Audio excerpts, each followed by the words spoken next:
more defence of this bank, which has been accused of some wrongdoing. Yeah, that's right. First the foreign minister, then it was the finance minister and the president coming to defend BNP Paribas. This after reports it was to be slapped with a $10 billion fine by US regulators over breaching sanctions with countries like Cuba and Iran. The French radio station RTL reporting that François Hollande has written to Barack Obama to express his concern over what he calls an unjust and disproportionate penalty. Finance Minister Michel Sapin has been speaking about this on French television this morning. Let's take a listen to what he had to say.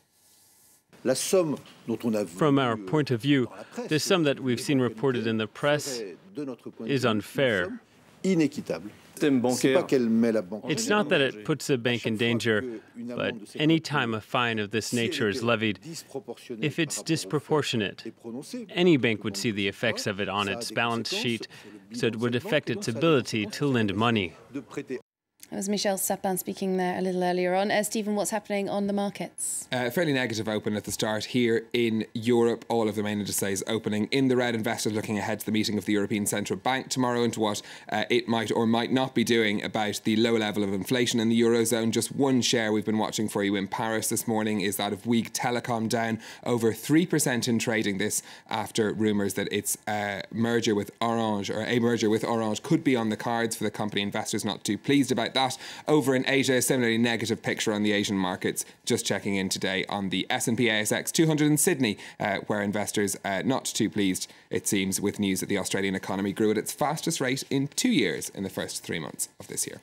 OK, well, let's take a look through some of the day's other business stories. We're going to start with some disappointing figures from the retail giant Tesco. Yeah, the world's second largest retailer has seen sales in its home market of Britain fall by almost 4% in the first quarter. The figures were hit by price cuts and a weak market for food in general. Tesco's global sales were down by less than 1% for the 3-month period. Shares in the company surprisingly up over 1.5% in London and trading today. And union officials in South Africa say the latest round of talks over a 5-month strike at the country's platinum mines have gone well. The leader of the AMCU said the talks with the government had proceeded well. The union's due to meet management of the 3 major platinum firms later. OK, some news from back here in France now. You've probably heard us talking many times over recent months and years about the high unemployment level here in France. Stephen, it seems some people are taking some very drastic measures to try and get themselves a job. Yeah, increasing numbers of French people are looking now abroad to try and escape the record level of unemployment here. The European Commission is among those who identified France's inflexible labour market as one of the country's major economic challenges, so a special jobs fair in Paris offering people a helping hand to find work internationally, as William Hildebrandt now explains. Some French people are looking for greener pastures abroad. Whether it's London, New York or Sydney, they're ready for a change of scenery. The Expat Forum is an event for the internationally minded, many of whom are looking for work. I'm looking for a job in accounting, as that's my background. But since I haven't found any work here, my friend told me I should consider Canada, because apparently they're hiring a lot of French people. Nearly 20% of French people who go abroad are entrepreneurs.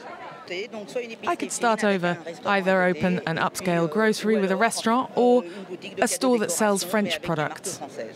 More than 1.6 million French people have left France. About half are in the European Union and several 100,000 in North America. Some are pensioners looking for a better quality of life. Others are job seekers trying to escape France's record number of unemployed. In France, like in other countries, there's an established trend of looking for work abroad. But the crisis and its effect on the job market has also played a role. So people are looking abroad to continue their careers and gain experience. Whether for retirement or studies, to get a job or start a business, every year the number of French people leaving the country increases by 5%. And good luck to all of those job seekers. Not easy moving abroad to make a new life, that's for sure. We're going to end on a story that's a little unusual for a politician. Brazil's president has found herself at a loss for words when talking about the economy. Yeah, Dilma Rousseff says she can't explain why Brazil's economic growth is so slow. The president told journalists there seems to be an ill mood towards Brazil on the markets, despite conditions she says are good for economic expansion. Brazil's economic growth has averaged just 2% since Dilma Rousseff came to power almost 3 years ago, far less than in previous years. She said, though, she wouldn't be changing her government's inflation target of 4.5% or implementing any major reforms as a result. But not usual to find someone to say they actually just don't know why the economy is not growing. Maybe it's better than listing the actual bad reasons, because it's all about the sentiment and the confidence, isn't it? Exactly. Thank you very much. Stephen Carroll with the business news there. We're going to turn our attention to the international press now. Flo Villamino thumbing through the international newspapers for us. Hello there. We're going to start off with Syria. A lot of focus on the election that took place there yesterday. People in government-controlled areas, at least, voting in a presidential election. That's right. Let's start by looking at the Syrian press. I pulled out an article from the pro-regime paper Anthrovoix, which points out that with their participation, Syrian voters have crushed the West's plans and calculations concerning Syria. Syrian voters have shown that it's Syrians who will elect a president, and it's Syrians who will bring peace and end what the article calls this useless war. And outside of Syria, I think we seem to have heard a lot more dissenting voices. That's quite a rare one in support of the election, isn't it? Absolutely. Most of the other articles I pulled out are very critical of these elections. Let's start by looking at the regional press.